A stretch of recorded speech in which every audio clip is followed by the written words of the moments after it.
It was an especially cold December morning when Stuart got into his car's icy cabin. After starting the engine, he warmed it up a little and drove cautiously onto the nearly empty road. Stuart was on his way to a neighboring town to make a deal with the new supplier of auto parts for his store. Recently, he had been unlucky with suppliers, so he hoped that this time the negotiations would go well. Thankfully, Stuart was right this time. He was able to agree on shipments that were supposed to start from the new year. After shaking hands with his new partner, he went outside. Delighted with the successful deal, Stuart decided to stop by his store and buy a gift for his wife, Emily. He pulled up near a shopping center, walked among the many stores, and chose a beautiful watch for Emily with a gold-plated case from an expensive boutique. By the time Stuart left the city, it was already dark and heavy snow had started to fall. Visibility on the road was rapidly deteriorating, and even with the headlights on and the windshield wipers working, it was almost impossible to see anything in the distance. When Stuart drove onto an intersection, he only had time to notice something dark on the left with his peripheral vision. He started to brake, but it was already too late. A heavy logging truck that had jumped onto the highway easily knocked Stuart's car off the road, crushing the driver's side with its huge bumper. "Hey, how are you there? Are you alive?" Stuart struggled to open his eyes and saw through the broken glass the face of an unfamiliar man. The man immediately got busy, tried to open the door, but it didn't budge. Then he ran for a pry bar and with difficulty but broke the battered door, and picking Stuart up by the arms dragged him outside. Stuart gathered his strength, turned his head, looked at his feet, and was horrified that his feet were completely crushed and left bloody tracks in the snow. His last strength left him and Stuart lost consciousness. He woke up in the hospital. The first thing he did was try to move his toes, and realizing they were gone, moaned in pain and despair.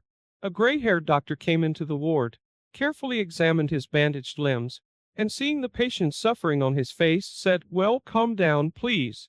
It's not as bad as it could have been. You lost a lot of blood, and it's just a miracle that you survived." Emily arrived in the evening, tears in her eyes, as she sat down next to him and took his hand in hers. Stuart looked at her and remembered buying her a watch at the store, and groaned at his own foolishness. "I stopped by the store to buy you a watch. Why couldn't I have just stayed home?" he muttered. "Stuart, everything will be good, don't worry." His wife tried to reassure him, holding his hand tighter. "What's so good about this? Who needs me now?" Stuart said irritably. "Tell Graham to manage the store himself from now on," he added, turning to the wall. After being discharged, Emily suggested that Stuart live in his late grandfather's old house, outside the city, surrounded by nature. Stuart agreed, seeing it as a good idea. Emily packed her husband's things in a suitcase, and one more time offered to hire a caregiver for Stuart, but he angrily refused. He got out of bed to show her that he could take care of himself, but a sharp pain in his lower back forced him back onto the bed. Gritting his teeth to keep from screaming in pain, he made another attempt and moved to his wheelchair, showing his wife that he didn't need anyone's help. With a proud look, he left the room. Everything in his grandfather's house was as simple as ever, but beautiful in its own way. Stuart gazed at his grandfather's portrait, and suddenly remembered what he was like when he was alive. Although it had been 5 years since his passing, Stuart still vividly remembered his grandpa. He remembered his face, overgrown with stiff bristles, and his old crumpled work shirt, stained with gasoline and tobacco. He wore it all the time, taking it off only for washing. Grandfather died 5 years ago, but Stuart still missed him. These memories took him back to the distant past. He remembered the times when his mother was still alive, before she was diagnosed with cancer. Every morning she used to make him pancakes and carrot fritters, which he loved. It all felt so close now that Stuart completely withdrew into himself and sat in his wheelchair, hypnotized. "Stuart, are you even listening to me?" Emily called out to him. "I might be leaving soon. Don't miss me too much. I'll be back. And call me if you need anything." "Okay." Stuart nodded. "Don't forget about me while you're gone," he joked, but his wife flinched at his words. "How can you say that?" Emily said, offended. Then she kissed her husband goodbye and left quietly. Stuart watched as the heavy door closed behind his wife, and at that moment it seemed to him that he had lost her for the last time. He instinctively jerked forward, but a sharp pain pierced his back, and he, groaning wearily, sank into his wheelchair. A month passed. At first Emily called Stuart almost every day, inquiring about his health, offering help, but then her calls became less frequent and finally stopped altogether. Stuart, in a troubled foreboding, tried to reach Emily himself, but her phone did not answer. Stuart guessed that Emily had left him and decided to live her own life, so he soon gave up his attempts to contact her. Deep down he understood his wife, because not everyone can find the strength to take on such a heavy burden as him. But resentment firmly settled in his heart and did not give him peace, neither day nor night. One evening, lost in troubled thoughts, Stuart suddenly heard the gate creak outside. He looked out the window, but it was already quite dark outside, and he didn't see anyone.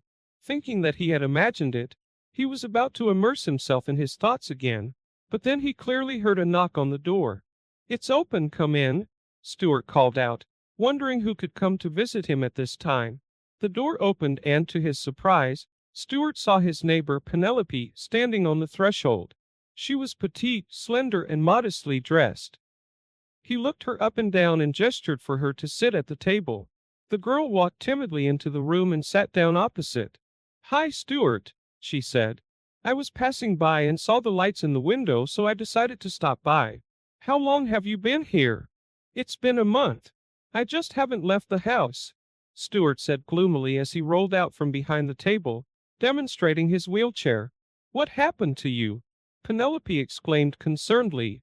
Stuart wearily waved his hand and told Penelope the story.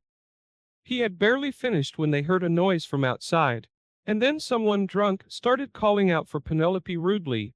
"Is that your stepfather?" Stuart asked. The girl sadly nodded and explained that her stepfather had been drinking heavily for a long time, almost lost his mind, and life with him at home had become unbearable for her. Penelope could have gone to the city to study, but without money it was impossible, and there was nowhere to earn money in the village. Shivering from the cold, Penelope approached the stove to warm her hands and turned to Stuart. "Can I stay with you tonight? I'm scared to go back home. He'll definitely beat me." Stuart nodded and suggested that Penelope choose any place she felt comfortable. While wincing in pain, he approached the stove and removed a pot of potatoes from the burner. Seeing Stuart's anguish, Penelope took the pot from him and helped set the table. "You need to see Mr. Khazard," she advised. "People come from all over the region to see him. He'll fix your back right away." "That sorcerer?" Stuart laughed, recalling old Mr. Khazard living in the forest. "He's a healer," Penelope corrected him sternly. "Last summer I dislocated my leg and he fixed it so well that there wasn't even a trace left." Stuart waved his hand, promising to visit Mr. Khazard somehow, and suggested Penelope distract herself from the conversation and finally have dinner.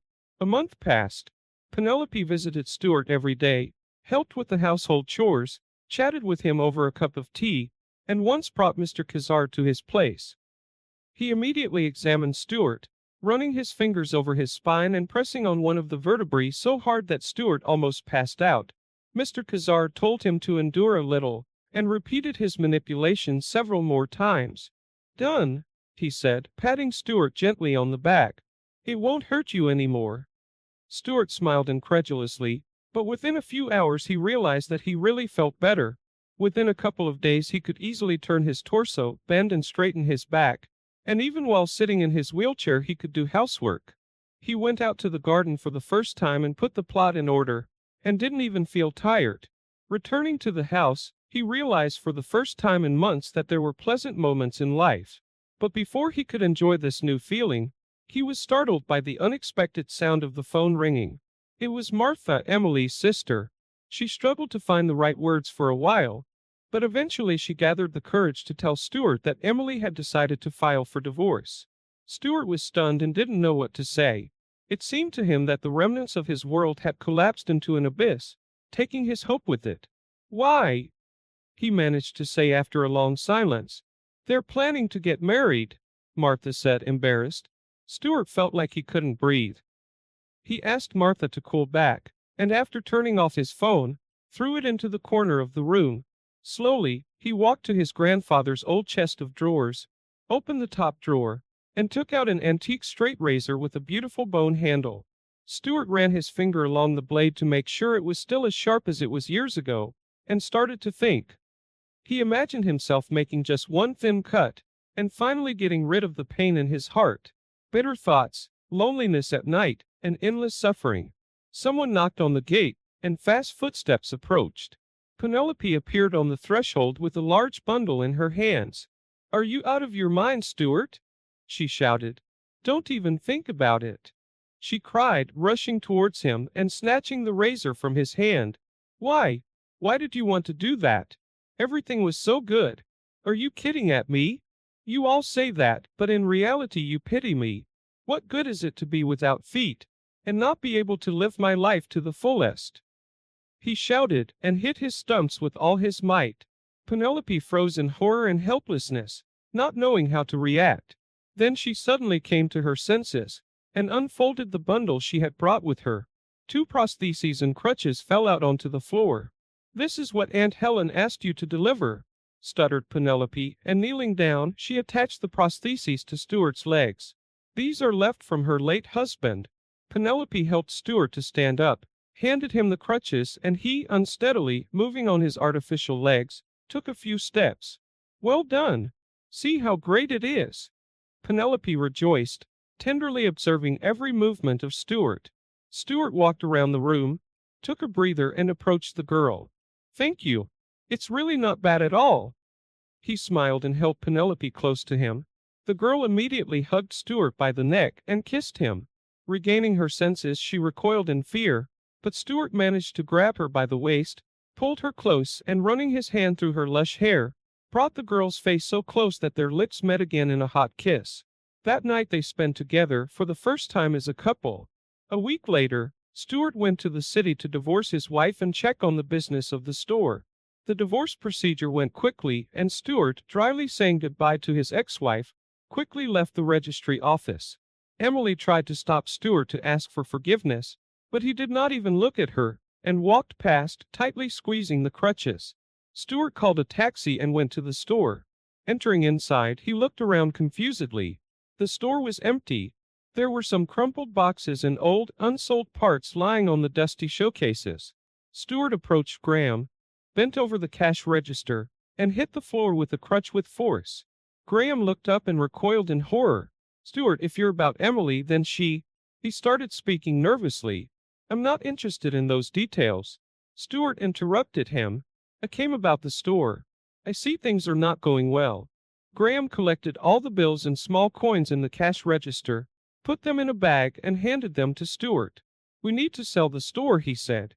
"There are no buyers, no profits, only expenses. It's not up to you to decide. This is my store, and I will decide what to do with it. And believe me, I can handle this problem."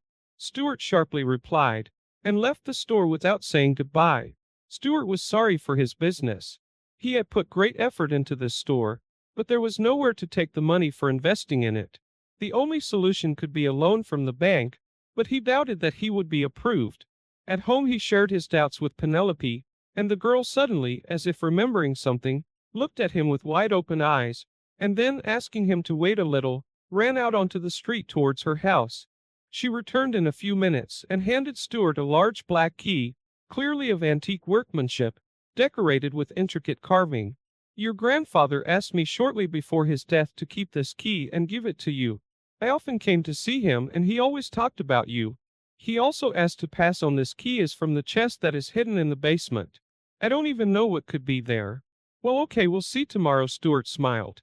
On the next morning, Stuart took out a flashlight, handed it to Penelope, and ordered her to follow him. In the kitchen, he lifted the heavy lid of the pantry, carefully descended, and as soon as he reached the ground, he shouted to Penelope to also come down. When they turned on the flashlight, the darkness dissipated, and in the corner, they saw traces of brickwork. After dismantling the bricks, they pulled out a small iron chest. The key turned with a creak in the hole. A click sounded, and Penelope gingerly lifted the lid off the chest. Inside was a small bag on a string. Stuart took it, untied it, and poured the contents into his palm. Penelope brought the flashlight closer, and froze in amazement. On Stuart's palm, the sharp edges of real precious stones glistened and sparkled with different colors. Penelope and Stuart stood, admiring the incredible and mesmerizing sight, unable to look away, and everything that was happening seemed like a fairy tale dream to them. Having come to his senses, Stuart chose the biggest ruby from the pile of stones and gave it to Penelope. The girl accepted the gift and began to admire it. I remembered. My grandfather once told me about his use. He worked in the mines, but I never thought that he hid his findings and kept them for so many years. Stuart took a final look at the exquisite treasure, neatly folded the stones back into the bag, and smiled contentedly. He felt confident again, and hoped that everything would be fine for them now, as he could use the inheritance to get the store out of debt, improve the business, and buy himself the most modern prosthesis. "Will you marry me?" he suddenly asked Penelope. "We will sell the stones, leave here and start a new happy life. Do you agree?" "Of course, my love, if you only knew how long I've been waiting for this," she whispered, and hugging Stuart around the neck, buried her face in his chest. Stuart hugged the girl tightly and realized that all the pain and heaviness of the past few months after the accident was finally leaving. Love helped him forget about despair, betrayal, and disappointment, filling his soul with the long-forgotten feeling of incredible, all-consuming happiness.